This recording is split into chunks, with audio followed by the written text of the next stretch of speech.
똑같은 설교를 계속한 목사가 있었습니다. 그 첫 번째 주일에 교인들이 이렇게 생각을 했습니다. 혹시 지난주에 한 설교인 것을 깜빡했나? 아니면 바빠서 새 설교를 준비할 시간이 좀 부족했나? 그것도 아니면 워낙 중요한 말씀이라서 내용이라서 한 번 더 강조하려고 한 것인가? 근데 그 다음 주에도 또 그 다음 주에도 같은 설교를 합니다. 문제가 되어서 이제 목사로 하여금 교회를 떠나달라는 이야기를 듣게 되고, 그가 했던 설교가 뭐였을까요? 빈자리를 채워야 한다는 설교였습니다. 마침 이번 고 박점동 장로님의 빈소에서 교회를 떠난 많은 이들을 만나게 되었고, 돌아와야 할 이들이 많다는 것을 보게 되었습니다. 장로님 중에 한 분이 거기 모인 이들에게 말했던, 우리 교회 빈자리가 많다. 영혼을 구원하고 교회가 부흥하는 것이 하나님의 뜻이라는 요지의 설교였습니다. 그때 모두가 아멘 했습니다. 그런데 교회 빈자리는 여전하고, 그 목사는 아마도 그 아멘이 실현될 때까지 같은 설교를 계속할 요량이었던 것 같습니다.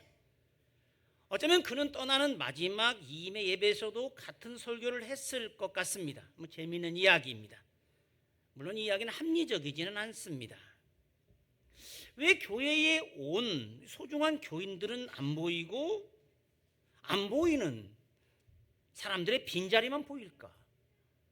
오지 않은 사람들이 들어야 할 설교를 왜 교회에 나와서 앉아있는 사람들이 들어야 할까? 왜 늘 혼나는 사람들은 혼나지 않아도 되는 사람들, 그리고 진짜 들어야 할 사람들은 자리에 없는가? 효도에 관한 설교를 불효자가 듣지 못하고 효자들이 듣는 셈인데, 지난번도 누군가 목사님 그 설교는 그 사람이 들었어야 되는데, 말하는 그 사람이 들었어야 하는 말입니다. 그 말을 하는 그 사람이 들었어야죠. 그렇죠? 근데 그 인생 법칙입니다. 예수님은 이렇게 말씀하셨습니다. 있는 사람은 받아 더 풍족하게 되고 없는 사람은 그 있는 것도 빼앗기리라. 이 말씀은 씨 뿌리는 자의 비유의 결론어이자 동시에 달란트 비유의 결론의 말씀입니다. 자본주의라고 하는 돈 놓고 돈 먹는 논리를 옹호하는 것 같은, 그렇게 오해되기도 하는 이 말씀은 사실 생명의 법칙을 담고 있습니다. 어차피 믿음을 가진 사람이 책임적인 삶을 삽니다. 효자가 효도에 대해서 듣고 오히려 반성하며 더 효를 행하게 되지만, 제 잘난 맛에 사는 사람은 보물 같은 가르침도 무용지물로 삼습니다. 못된 사람에게 무슨 일이 나면 오히려 지혜로운 사람이 거기서 교훈을 얻게 되고, 잠언의 이야기들이 많습니다. 잠언 19장 25절, 거만한 자를 때려라. 그리하면 어리석은 자도 지혜를 얻으리라. 명철한 자를 견책하라. 그리하면 그가 지식을 얻으리라. 잠언 17장에는 이런 한마디 말로 총명한 자에게 충고하는 것이 매 100대로 미련한 자를 때리는 것보다 더 깊이 박힌다. 모르는 사람은 자기가 무엇을 모르는지 모르고 있고, 글쎄 마냥 행복할 수도 있고요. 아는 사람은 자기가 모른다는 것을 알고 있죠. 그래서 그는 더 배우려고 하고, 그래서 그의 지식은 날로 늘어나게 되지만, 어차피 무지한 자는 아무리 가르쳐봐도 소용이 없습니다. 때문에 미련하고 완고한 사람에게 조언과 충고를 하는 것은 무의미할 뿐 아니라 위험하기도 하고, 오히려 그것 때문에 관계가 악화되기도 하죠. 선물을 주고 욕을 먹는 경우가 왔습니다. 잠언 9장에는 이런 말씀이 있습니다. 거만한 자를 징계하는 자는 도리어 능욕을 받고, 악인을 책망하는 자는 도리어 흠을 잡힌다. 거만한 자를 책망하지 말라. 그가 너를 미워할까 두려우니라. 지혜 있는 자를 책망하라. 그가 너를 사랑하리라. 지혜 있는 자에게 교훈을 더하라. 그가 더욱 지혜로워질 것이요 의로운 사람을 가르치라. 그의 학식이 더하리라. 우리가 어리석은 자를 두고 어떻게 표현합니까? 개가 그 토한 것을 도로 먹는 것과 같다고 이야기를 합니다.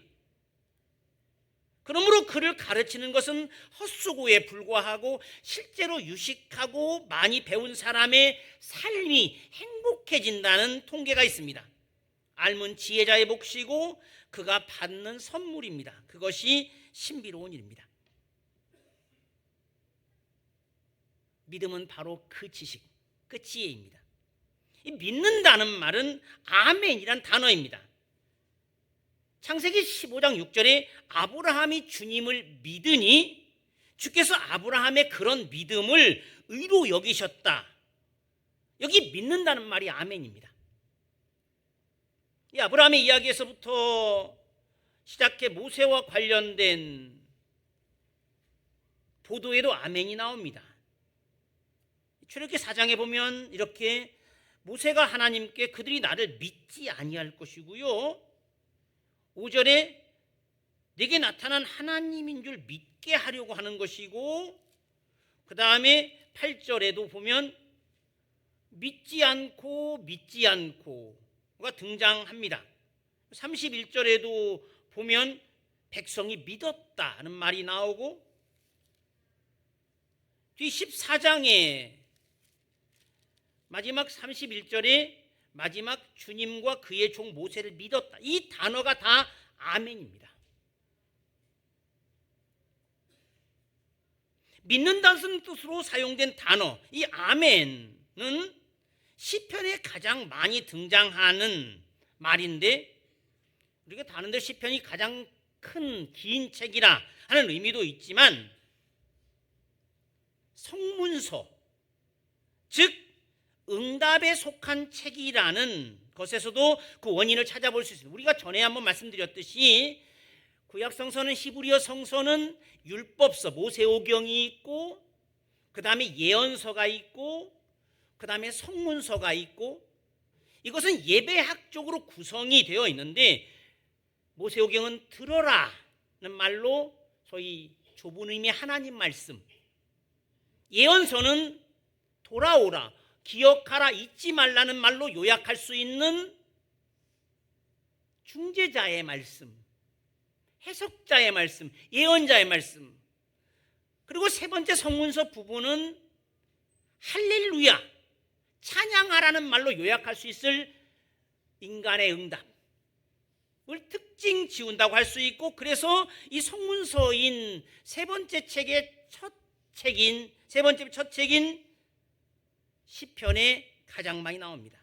아멘은 그렇습니다, 나는 긍정이며 그렇게 하겠습니다, 나는 응답입니다. 신명기 27장은 아주 대표적인 예인데, 이 신명기 27장 15절부터 26절까지 15절부터 계속 거기에 각 말씀을 하나씩 확증하는 공동체 응답으로서 아멘이 등장합니다. 그의 부모를 경홀히 여기는 자는 저주를 받을 것이라 할 것이요 모든 백성은 아멘 하라. 객이나 고아나 과부의 송사를 억울하게 하는 자는 저주를 받을 것이라 할 것이요 모든 백성은 아멘 하라. 마지막까지 보면 이렇죠. 이 율법의 말씀을 행하지 아니하는 자는 저주를 받을 것이라 할 것이요 모든 백성은 아멘 하라. 즉 이 저주문으로 되어 있는 경종은 완전히 새겨 거기에 자기 확신, 자기 서약, 자기 맹세 같은 의미. 우리는 대표 기도를 마칠 때 아멘을 하죠. 그러므로 그 기도는 기도자 개인의 것이 아니라 공동체의 기도가 되죠. 공동체가 공감하고 인정하고 자신의 기도로 삼아 아멘 한 것이죠. 오늘 심재구 집사님의 기도에 아멘 모두가. 우리의 문화로 이야기하면 아멘은 뭘까요? 옳거니 맞아요 라고 하는 추임새이기도 합니다. 이 아멘은 원래 견고하다 라는 뜻에서 나왔는데 영어로 에이멘을 빼고는 다 아멘이라고 그러죠. 이 아멘에서 두 개의 단어가 파생되었는데 하나가 에메트, 진리, 진실이라고 하는 거고, 또 하나가 에무나, 즉 신실하다, 지속한다는 뜻을 갖고 있습니다. 이 창세기 24장에 보면 이런 말씀이 나옵니다.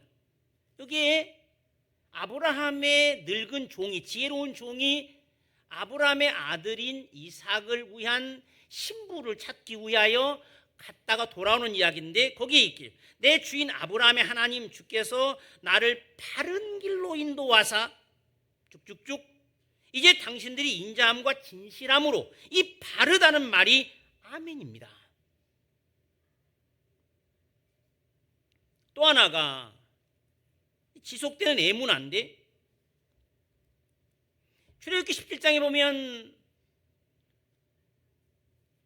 모세가 산에 올라 이 아말렉과 전쟁을 위하여 뒤에서 기도하는 이야기가 나옵니다. 여기에 손을 들고 기도를 합니다.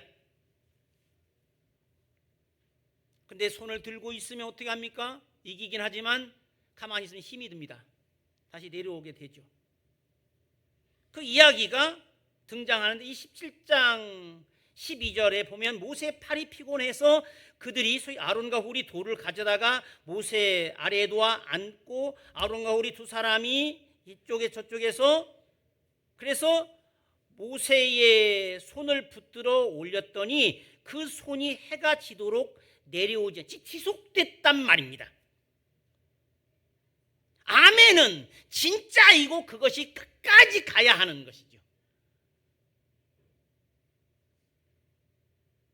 아멘은 참 올바름, 아까도 옳은 길을, 올바름이라는 것과 오래 지속되는 태도, 신실함, 아멘은 하나님의 속성으로도 표현되는데, 이사야서의 끄트머리 쪽에 소위 새 하늘과 새 땅의 비전을 시작하기 전 마감 문장에 나옵니다. 이러므로 땅에서 자기를 위하여 복을 구하는 자는 진리의 하나님을 향하여 복을 구할 것이요, 땅에서 맹세하는 자는 진리의 하나님으로 맹세하리니 이는 이전 환난이 잊어졌고 내 눈앞에 숨겨졌음이라. 이 진리의 하나님은 아멘의 하나님이라는 뜻입니다. 여러분, 요한계시록에도 나오죠. 예수님을 그렇게 소개합니다. 요한계시록에 이렇게 나옵니다. 라오디게아 교회를 향한 사자에게 편지하라. 아멘이요 충성되고 참된 증인이요 하나님의 창조의 근본이시니가 이르시되. 즉 이 이어지는 서술어는 아멘에 해당되는, 아멘에 상응하는 어휘들이죠. 충성과 또 참 근본적인 거, 이게 아멘입니다. 아멘은 그 하나님의 신실하심에 대한 응답이기도 하죠. 바울은 고린도 교회에 보낸 두 번째 편지 이렇게 이야기합니다. 하나님의 약속은 얼마든지 그리스도 안에서 예스가 되니 그런즉 그로 말미암아 우리가 아멘하여 하나님께 영광을 돌리게 된다. 말하자면 아멘은 선물의 포장을 뜯는 것과 같고 가능성을 현실로 만드는 것, 믿음의 내용을 내 것으로 만드는 것. 하나님이 약속하고 주셔도 사람이 응답하지 않고 받지 않으면 무슨 소용이 있습니까? 아멘은 그것을 자신의 것으로 만드는 믿음을 뜻한다는 거예요. 여러분, 부활과 정의와 사랑을 진짜로 믿습니까? 아멘이 아닙니까? 노멘? 아멘? 그러므로 아멘을 말한다는 것은 그 진리, 진실, 신실의 하나님을 늘 염두에 두고 그분 앞에서 그분을 향하여 하는 말이 되죠. 그런데 앞에 예를 든 교회 교인들은 목사의 설교에 아멘 했음에도 아멘이 아니었습니다. 진짜가 아니었던 것이고, 우리 교인들은 다행인지 불행인지 아멘을 잘 안 합니다. 우리 주민교회 교인들. 이게 무슨 뜻인지 모르겠는데 긍정하기 어렵다, 뭐 못 믿겠다 이런 말인지, 고개가 갸우뚱, 뭐 불확실하고 안 맞는 것 같은 것 같아서 그런 것인지, 아니면 알겠긴 한데 책임을 지기는 싫다, 그래서 대답을 안 하겠단 말인지. 성서 전체의 아멘은 주기도문에 붙어있는 송영을 빼고 49절에 전체 55회가 나옵니다. 맨날 나올 것 같은데 뒤에 좀 보겠지만 아멘이 2번 반복해 나오는 곳이 5군데 있습니다. 생각보다 빈도수가 아주 적고, 뭐 할렐루야도 나중에 보겠지만 할렐루야도 흔하지 않은 말입니다. 써먹어야 됩니다. 교회 아니면 어디서 써먹습니까? 할렐루야와 아멘. 민수기 5장 22절과 느헤미야 8장 6절에 소위 아멘이 2번 반복해 나오는 곳이 5군데가 있는데, 이 2개의 절, 느헤미야 8장 6절 이렇습니다. 에스라가 위대하신 하나님 주를 송축하매 모든 백성이 손을 들고 아멘 아멘 하고 응답하고 몸을 굽혀 얼굴을 땅에 대고 주께 경배하니라. 이 2절을 제외하면 시편에만 나옵니다. 아멘 그리고 아멘인데 접속사로 연결되어 있는 이것은 어디 나올까요? 시편 1권부터 3권까지 각 권이 마치는 구절의 끝 단어가 아멘, 아멘입니다. 우리가 제1권, 5권까지 있죠. 모세 오경에 상응하도록 만들어진 5권 성경. 1권은 1부터 41편, 2권은 42부터 72, 3권은 73부터 89편, 4권은 89부터 오늘 우리가 읽었던 시편 106편까지, 그리고 107편부터 마지막까지가 제5권입니다. 여기 시편 하나 보면 41편 마지막, 이스라엘 하나님 주를 영원부터 영원까지 송축할지로다 아멘 아멘. 그리고 72편도 마찬가지죠. 2번째 권의 끝에도 마찬가지로 아멘 아멘이 등장합니다. 그 영화로운 이름을 영원히 찬송할지어다, 온 땅에 그의 영광이 충만할지어다 아멘 아멘. 이건 제3권도 마찬가지입니다.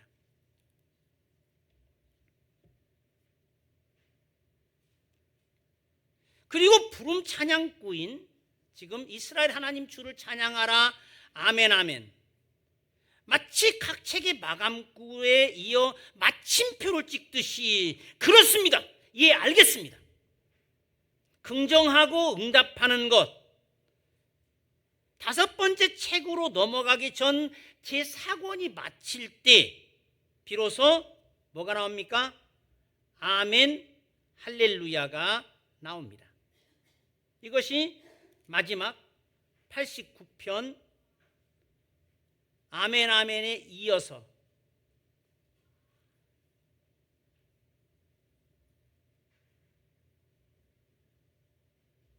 여기 이제 아멘 할렐루야가 마지막 나와요. 아멘 할렐루야.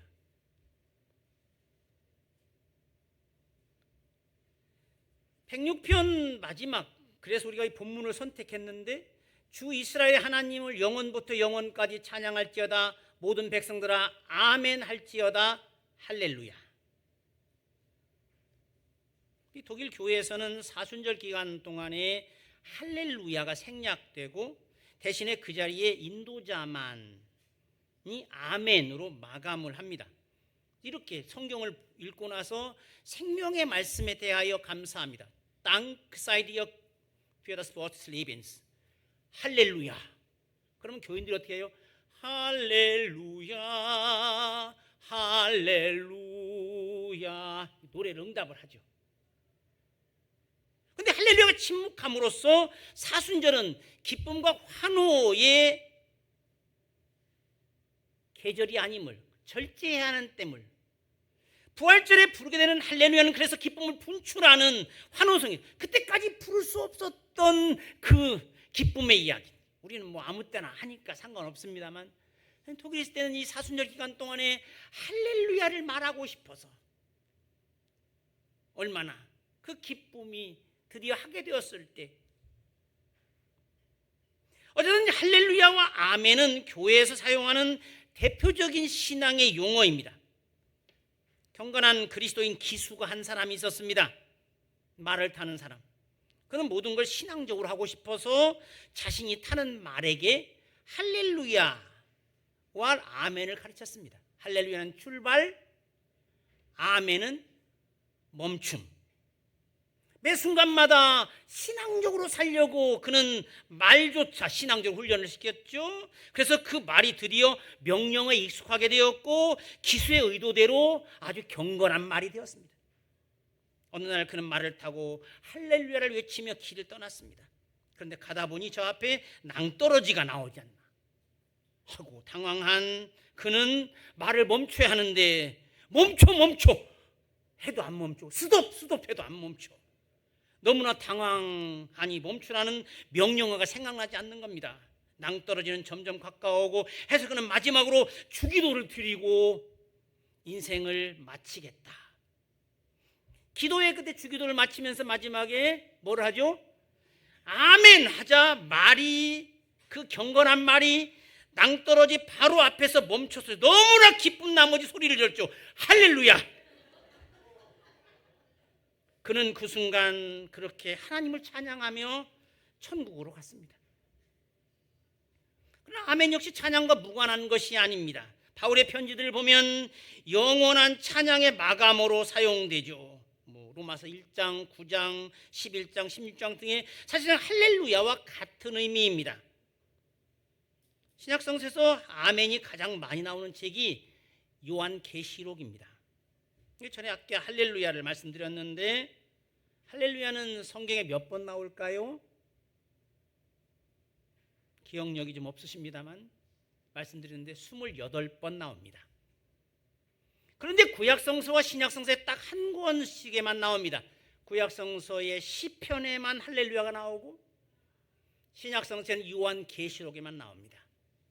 우리말로 검색을 하면 27번인데 시편 104편부터 시작해서 시편 104편 끝에 말하자면 제4권, 제5권으로 넘어가는 그 입구에, 그래서 사실 시편 중에 마지막 5권이 진정한 의미의 찬양집이라고 할 수 있고 그 찬양을 자꾸 준비하고 마지막에 할렐루야를 하고 싶은 그 135편 3절이 우리말로는 할렐루야와 번역되지 않고 주를 찬양하라로 나와 있기 때문에, 하지만 사실 히브리어로는 24번이 시편에, 그리고 요한계시록에 4번, 28번입니다.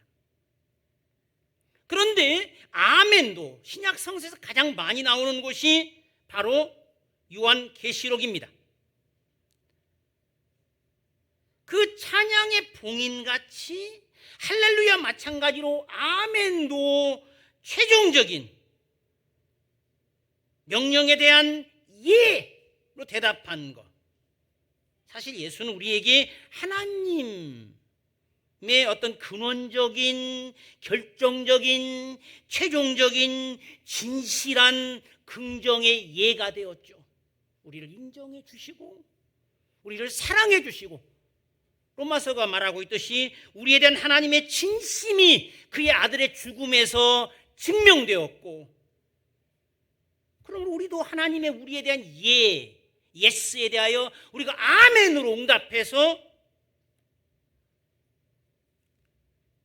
그 은혜에 상응하게 살기를 바라죠. 이미 말한 대로 그렇게 해서 우리가 하는 모든 것이 하나님께 영광이 되도록, 기쁨의 예배가 되도록 하려는 거죠. 말하자면 하나님의 약속과 그분의 뜻에 대한 아멘의 삶. 혹시 우리가 입으로 말하진 않을지 몰라도 우리는 늘 아멘 하고, 믿음은 최종적인 것이죠. 그 위에 모든 걸 세우는 기초인 것이고, 더 이상 나눌 수 없는 원자와 같은 것이 바로 믿음입니다. 이의가 있을 수 없는 확고함이죠. 아멘 했으면 그대로 하는 겁니다.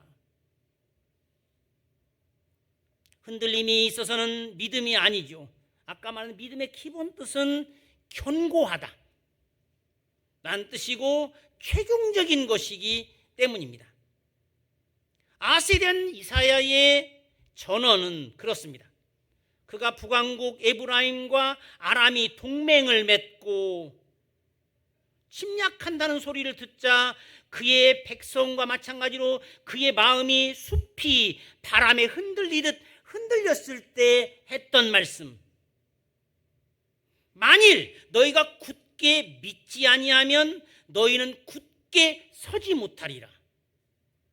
이 독일어 번역은요 아주 운율을 맞췄어요. 이렇게 glaubt ihr nicht, dann bleibt ihr nicht. glaubt ihr nicht, so bleibt ihr nicht. 이게 원어는 아멘이 아니면 아멘이 아니라는 뜻입니다. 믿음은 다른 것 위에 세워지는 게 아닙니다. 그것 자체로 스스로 근거이고, 믿음이 굳건하지 못하면 교회는 설 수 없습니다. 여러분 잠언 18장 14절에 보면 이런 말이 나오죠. 사람의 심령은 그의 병을 능히 이기려니와 심령이 상하면 그것을 누가 일으키겠느냐. 병과의 싸움을 위한 강인한 남성의 어떤 정신 같은 것이 없다면, 사기를 잃은 군인과 전의를 상실한 용사 같아서 작전과 무기는 무의미해져 버립니다. 그러면 사랑과 신뢰를 잃은 부부관계처럼 서로 믿음을 잃으면 회복 불가능하듯, 우리가 하나님께 대한 믿음을 놓치면, 그래서 주님도 말씀하셨죠. 하나님을 좀 믿어라. 정말 믿나요? 하나님에 대한 믿음을 잃으면 배기하기 무효입니다.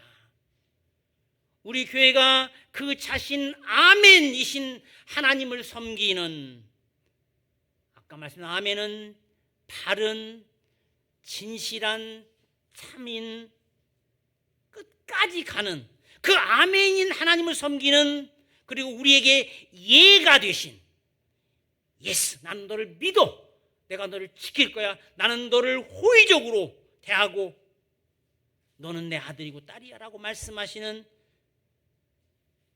우리를 긍정하신 하나님의 어떤 증거인 예수, 십자가, 확증, 그 예수 그리스도를 통해 우리가 아멘의 교회, 흔들림이 없는 견고한 주님의 뜻에 조금도 의욕이 없고 굳건하게 그 뜻을 추구해가는 교회와 성도가 되기를 주님의 이름으로 축원합니다. 하나님 아버지 감사합니다. 주님은 우리에게 굳건한 터전이며 견고한 요새이십니다. 주님 예수 그리스도께서 하늘 아버지께 그러하셨고 우리에게 그러하시듯 우리 자신도 주님께 대하여 아멘의 삶을 살기를 원합니다. 우리에 대한 주님의 사랑을 굳게 믿게 해주시고, 우리에 대한 호의를 결코 버리지 않으시고, 우리를 끝까지 긍정해 주시는 주님에 대한 굳건한 믿음 속에서 우리도 믿을 만한 하늘의 자녀로 살게 하여 주시옵소서.